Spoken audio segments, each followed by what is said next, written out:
Welcome to On the Radar Beyond the Forecast. I am Ryan Shoptaugh. And I'm Paul Mireles. On the show, if you haven't watched already, we break down weather events. We go into detail about what's happening across the world, across the country. And Paul, it's October. It's been busy, you know. Yeah. In short, we take you beyond the forecast. Yeah, exactly. And we're starting off not in the United States, Paul, correctly. Yeah. We're starting elsewhere across the world. Yeah, I'm surprised this is not one of your false casts or forecasts. That's coming, though. But stay tuned. Do tornadoes happen in Europe? Yes, they do. They happen everywhere. And this was really serious. Yeah, this is over in Paris, just north of Paris. And this was on October 20th. One person was confirmed passed away, while 4 other individuals were in a state of absolute emergency. This tornado left a trail of destruction in Ermont, which is close to Paris, damaging infrastructures and vehicles, and also leaving roads scattered with uprooted trees and debris. You can see they're blocking traffic. It took the full force of the tornado. This ex-person posted a work van took that full force of the tornado and was smashed by a tree, and about 150 firefighters helped, and more than 700 calls came in. So, yeah, a lot of devastation there in Paris, France. You know, I'm not too surprised that tornadoes happen there. I mean, they're in the mid-latitudes, so they're exposed to, you know, the warmer air, the colder air from the north, and that you get that contrast in air masses, and that helps produce rotation and things like that. So, I guess one of the reasons why it probably doesn't happen all the time is I don't think the Mediterranean is probably as humid or has as warm much enough humidity, warm enough versus the Gulf. as the Gulf. Right. That's a good point. But I've seen them in Spain, France. They're all over the world. But, you know, people just automatically assume that, you know, tornadoes are just special to the United States. And they happen a lot across the Central Plains and the Southeast, but they can happen elsewhere. I think Australia, too. Yeah, absolutely. Yeah. That's video from France. Now, we're going to go a little bit farther west, actually a lot farther west, towards Alaska. This is, this is a little bit farther north in latitude, and all courtesy of a typhoon. Now, this was captured aerial footage on October 16th from Alaska's news source. Shows the village of, I don't know how to say this, Paul. I believe it's Kipnuk. Yeah, there you go. Still reeling from the impacts of former typhoon. How long? With scattered homes, standing water, and widespread flooding across the tundra. You think typhoons mostly like, you know, West Pacific, but I mean, that's farther north. You can get all those extra tropical systems that move farther north. And I think you hit it right on the head. This became extra tropical? Yeah. You know, it wasn't still a typhoon, but had a lot of that moisture. And, you know, this is like on the Bering Sea. Yeah. So, you know, it's chilly. It's all muddy. I saw another report where there was like a reporter just standing in just mud. And matter of fact, they had to evacuate people. They had one of the largest evacuations ever. They had to send them all to Anchorage. You couldn't live there. You couldn't drive a vehicle or anything out there. You know, how these storm systems form upstream, I'm sure, you know, when these systems happen, they just funnel in moisture and just rainfall nonstop until they move farther southeast downstream. So this was the result in Alaska from the typhoon damage. Yeah, you know what? And I don't know. You probably don't know much about this, and I don't either. To be honest, I'm not really familiar with Western Alaska, but it's in a refuge. Yeah. And I think the soil is just different. Yeah. You know, it's got that perma whatever. And it doesn't absorb moisture as efficiently, so it floods faster or damage is more likely. So look at those homes. They're all over the place. Yeah, absolutely. Wow. But that was in Alaska earlier this month. Okay, we're going to keep it in the good old USA. We're going to Kentucky. Look at this. Let's go. Yeah. Rockslide blocked west lanes of the Mountain Parkway and trapped at least 8 vehicles during a heavy rain event. Vehicles were stuck, but they were stuck, of course, because of the rockslide. Yeah. And there were no injuries, thank goodness. Yeah. But part of the roadway remained closed for quite a while. The Kentucky State Highway Department cleared the rocks and reopened the roadway. And, look at that. I mean, that's a lot of rock. And it's that, what kind of...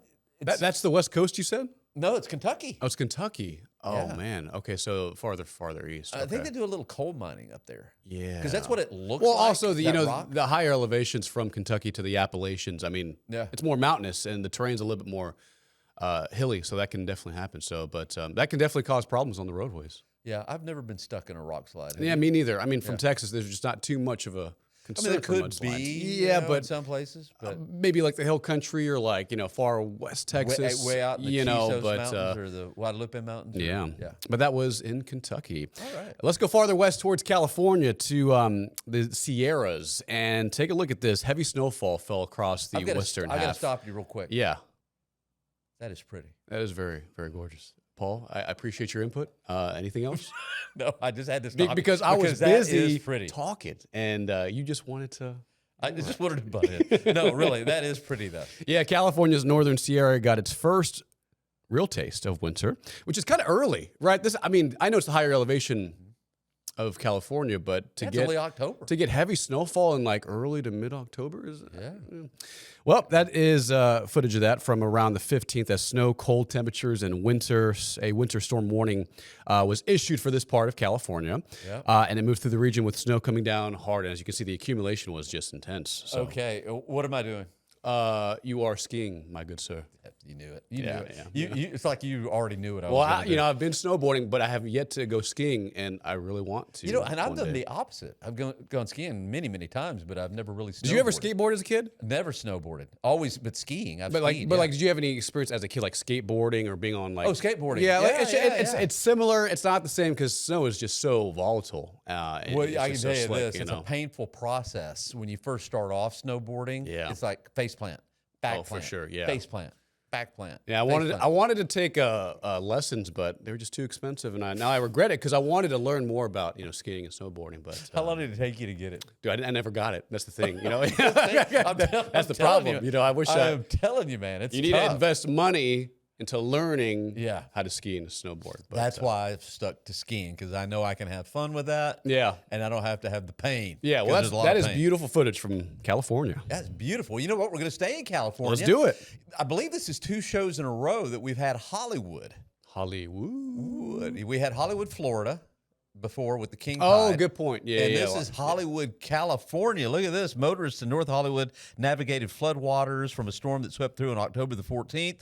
The L.A. County officials issued evacuation warnings because, they had a lot of fires in the last year, burn scars, and that could cause some mud and debris flow.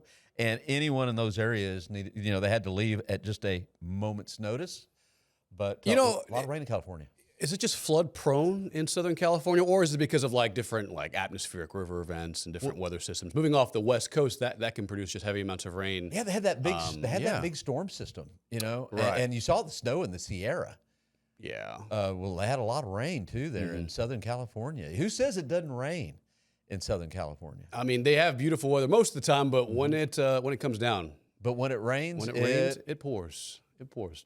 All right, so very quickly, coming up on the radar, beyond the forecast, we have additional video and content and explainers on this right here, what we call a nor'easter. We're going to talk about what this means, what nor'easter entails, and actually the science behind how they form when on the radar returns.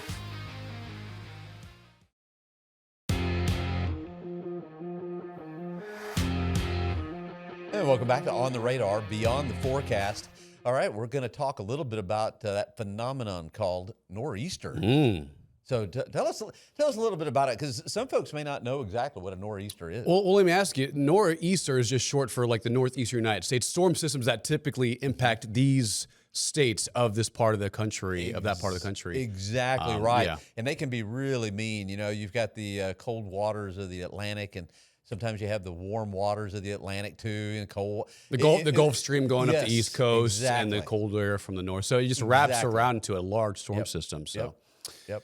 All right, let's talk about it. Here is video from a nor'easter in the northeast, as you can see. Parts of the East Coast are clearing and cleaning up after a powerful and deadly storm system that moved through. As you can see right there, lots of accumulated rainfall and flooding along streets, neighborhoods, residential areas, things like that. The storm brought torrential rain, powerful winds, and flooding from the Carolinas to New England, triggering water rescues, including the one off Cape Cod. Streets in this part of New Jersey, I believe, and New York were inundated with water as slow-moving systems and water pushed through. Some residents in coastal communities in Connecticut did their best to prepare ahead of the storm, but as you can see, it's not, you can't always prepare fully. I mean, you can do your best to, Right. but it's difficult. And these storms can happen fast, and water rescues can be a result of that as well. And some of that, I guess, is because of rain, and then others is just by the piling up of the water on the ocean there. Right.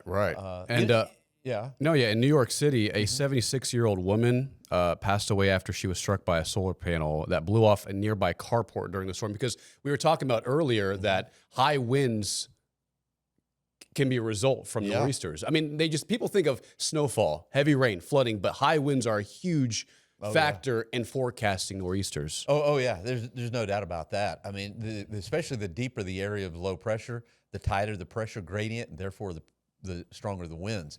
And so, you have strong winds, you got rain, you got it all, and it can be really bad there. Yeah, that's video from the Northeast from earlier this month. Now, how do nor'easters form? Any idea, Paul? Like, where do they come from, or how do they originate? I know you went into meteorology school. Like, I've got no idea, Ryan. I have zero. What do you mean? Do I have an idea? Well, there are two. There are two different types of nor'easters. Yes. Do you know one or the other? Okay. Well, I do know one. One, we have the warm water from the Gulf Stream, and you have colder temperatures coming in. Yeah. Then where you have the cold and the warm, you get cyclogenesis, and you get an area of low pressure that develops there. I guess the other one would be probably some kind of warm core system. More of a drier core, warm core. Yeah. So let's take a look at this explainer. I know. I know, but there are two different names. So one is Miller A and Miller B nor'easter. So here's Miller A. Typically develops in the Gulf and along a southeastern system along a frontal boundary. It intensifies rapidly as it moves up the coastline. Now, the mid-Atlantic and New England states usually have the highest impacts, and icy conditions can occur as far south as Georgia and into the Carolinas.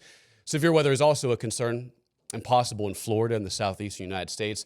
An example was the superstorm of 93. Oh, going way back. Yeah, way back into the early 90s. Now, here's Miller B. Take a look. This originates as an area of low pressure over the Midwest, and then it moves east. So more of a drier system moving in from the west. The low weakens as it hits the Appalachians, and then a low forms on the eastern side of the mountains close to the coastline.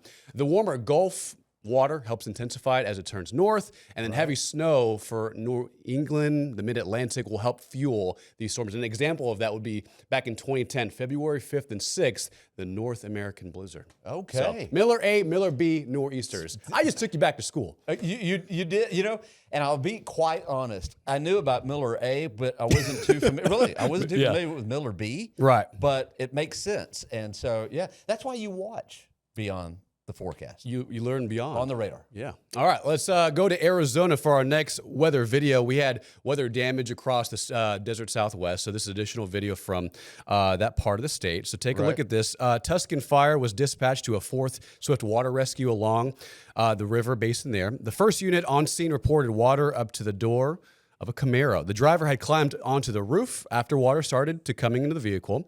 Now, Tuscan technical rescue teams were able to reach the driver using ladder 4, and crews were able to guide the driver safety out of the river. So response was swift, and they did a good job. Okay, you know what? We're going to do a Miller A and a Miller B real quick. Okay. Because that was actually the winds that knocked down the tree. Oh, okay. Okay, right there. It's the same area. It's Arizona. And so, you get the tree that knocked down, ripped roofs off, and caused a lot of problems. Thousands were without power. They had a real strong microburst there, pretty close. And, I mean, it takes a lot of wind to knock a tree like that down. Okay, now let's go to Miller A, and that's what you were talking about. I was just so Which consumed is not Miller A or by Miller the content. B. Yeah. Right. Yeah. So take a look at that. I think that was from earlier, but so here's some additional footage from the wind damage, and there's that right there. But let's take a look at the additional water rescues that were recorded from Arizona and the desert Southwest from earlier in that season. There we go. So take a look at that. High accumulating water was the result of this. I almost think it was like the monsoon that maybe helped produce the amount of water accumulating in that part of the state. That's a lot of water there for Arizona, no doubt about that. Yeah, so localized flooding, as you can see, it impacted driving, cars, and things like that across the desert Southwest. Okay, so this is the part of the show where we're going to have a little fun, aren't we, Ryan? We are. And coming up after the break, we'll have the latest edition of Forecast or Falsecast, where Paul will try and go 5-0 in the next I'll block. try. Okay, we'll try. We'll Stay try. tuned.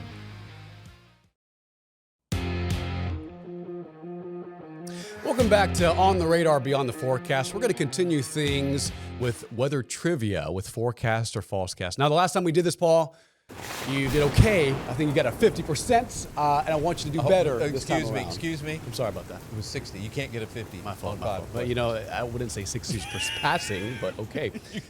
All right. Hey, don't rip me off. You're bad enough. Professor Shoptaugh. All right, first question. Around Halloween in 1991, a powerful storm absorbed a hurricane causing coastal flooding, high seas, and strong winds in the northeastern United States. Forecast, falsecast, true or false? I see what you're doing here because we had something similar to this earlier in the show when you're trying to get inside of my head. Yeah. But what you don't know is I'm already inside of yours. Rent free. Yes. Rent so free. I'm going to put perfect and storm together. Oh, True. I'm going to okay. say forecast. You are correct, Mr. Paul. Good job. Good job. All right, let's go to question number 2. During Thanksgiving in 1945, Boston experienced hurricane-force winds for over 24 hours. The average wind speed for the day was 60.5 miles per hour. Whoa. True or false? Forecast Whoa. or falsecast? During Thanksgiving? Yeah. That would be such a late... Now, it wasn't a hurricane, but hurricane-force winds. So that's just the level. Okay, all right. Okay. You got to explain the difference there. Yeah. Because there's no way they had a hurricane. It'd be extra tropical in Thanksgiving. But can you in Boston. imagine the average wind speed for an entire day? 60 miles per hour. 60 miles per hour for a 24-hour day. It would have to stall out. Right, right. And in that part of the world, with the way that everything works and it goes usually fast, it would have to be another kind of nor'easter situation, which I guess is possible. Okay. This is kind of long-winded because I'm trying to put it all together because they're so tricky because it is possible. True or But false, knowing Paul? you- Come on, spit it out. False cast. You're correct. Yes, Man, he's good. He's 2 for 2. Yeah, so while not true, during Thanksgiving of 1945, Boston experienced tropical storm force winds. The average wind speed was around 40 miles per hour for more than 24 hours. And that weather system brought in about 16 inches of snow for New England. And it was a pretty active weather system for that part of the country back in Thanksgiving of 1945. So I'm going to tell you, Ryan, that was a good question. Though. yeah, I'm just almost had me. keeping you on your feet. All right, number 3. Let's go to the third question. During Thanksgiving week in 1982, a hurricane hit Hawaii. Late in the year, a hurricane in November? You can barely get late one in Hawaii November during the peak of season. I have Wait, Hawaii. I see it. Hawaii, Hawaii. Yes, out there in the Pacific, in the middle of the Pacific. I'm going to say because Thanksgiving, but you're so tricky. But I'm gonna go. I got to go false cast. Forecast. It was true. Really? It was true. Yeah. Dang, So you got to be kidding me. Hurricane Iwa produced. Are you sure? Yes. Hurricane. If I'm pronouncing this correctly, Iwa, I-W-A, Hurricane Iwa produced wind gusts near Iwo Jima. Iwa, maybe 120 miles per hour on November 23rd, brought damage to Kauai and Oahu, the costliest storm to hit the islands at that time. Damages were above $300 million. Right. I'm beginning to. I'm sorry, man. I'm sorry. You're 2 for. Sorry, hold on. I'm above. My head's 2 for above 3. water. I'm 2 for 3. You're 2 for 3. All right, question number 4. Let's talk about this. In 2012, just days before Halloween, a tropical cyclone hit New Jersey with 80-mile-per-hour winds. Just days before Halloween. And it's actually pretty believable because the Northeast It is. can't be All based these on are how these believable. storms can bend in the Atlantic. That can hit the Northeast. You So. got a talent for this, I'm telling you. Tell Because me. they're all plausible. 2012, just days before Halloween, late October, tropical cyclone hit New Jersey with 80-mile-per-hour winds. Do you remember any powerful, famous storms in 2012? Yeah. Well- So let's go with forecast again. I've gone forecast every one. Okay. Let's do it again. You are correct. It was true. Yeah. So Hurricane Sandy, an immense size over 1,000 miles in diameter, was a key factor in its catastrophic impact, causing a record-breaking storm surges up to 14 feet and hurricane-force winds down trees and power lines across the East Coast. So These are fantastic. 3 out of 4. well, hopefully you like the last question. So here is number 5. Sound like a threat. Ladies and Hope you like this one. Sound like a threat. On Christmas Day in 2000, a strong ice storm pummeled Texarkana, Texas. 2005. Does that ring a bell? Like any? It does ring a famous snowstorms, ice storms. I know this much. I was in one because I went to the. Should I say? Hot Springs. Went to the they got a racetrack there. Okay. Horse racetrack. I was driving back, and I was stuck, and it was pretty close to Christmas Day. But that was like in the late 80s or early 90s. Right. But it can't happen. I'm going to go with forecast. You are correct. It was true. Yes. Yes. All right, that's 4 for 5. Right, that's so a passing score. And man, that's a passing I score made for it through Paul the Mireles. Shoptaugh. The Shoptaugh, by the way, folks that don't know, it's almost harder than the LSATs. So shut up. So I made it. I feel like I could become a lawyer now. Yeah, well, no, you did a good job, Paul. A lawyer now. Good job. Okay. Well, that was Forecast or Falsecast here on Ken's 5 Plus on the radar beyond the forecast. So that's one of the different ways we like to, consolidate information and kind of bring it about through, way on of the having radar. fun. Yeah, it's another way to have fun. All right, Paul, we're going to end things off on a fun, nice note. Yeah. Let's do it. Oh, by the way, are you a skater? I am not like I don't skate often. Have you ice skated? I have a few times. Let me roll it back a little bit. Have you ever a few ice skated? times. I'm not great at it, but I'm getting better. Okay, are you the kind that kind of holds on to the sides? I've graduated to where I can actually cruise a little bit. Every now and then I'll have to, grab the side. Okay, but, so you've passed the penguin stage where you just kind of barely go. What stage are you in? What's beyond the penguin stage would probably be something like professional, maybe. No. I'm probably like you. Okay. Where I can you can glide a little bit. I can go right. and glide and keep it, Right. Yeah. So one day maybe we'll have an ice skating race. All right. Look at this. This is the rink at Rockefeller Center, open to the public on the 11th. Already open. The ice rink opening marks the traditional beginning of the festivities leading up to the annual lighting of the Rockefeller Christmas tree. The rink first opened on Christmas Day, 1936. I did not know that. But look, see that girl right there that's going around in a circle There's backwards? a few of them. I think they have a few ringers. Oh, really? Out there, that kind of get people really going. My wife has been there during Christmas time, like during December, and it was snowing. She said it was magical, and it was definitely pretty awesome to be there. New York City. New York City. New York City. Great. All right, well, that's it for On the Radar. We rely on weather content, weather photos, weather videos to help fuel the content of this show. So if you can, send in your weather content to kensweather@kens5.com. I said it one more time, kensweather@kens5.com. We can catch your videos right here on the radar, Paul. Yeah, we will see you next week. Next week.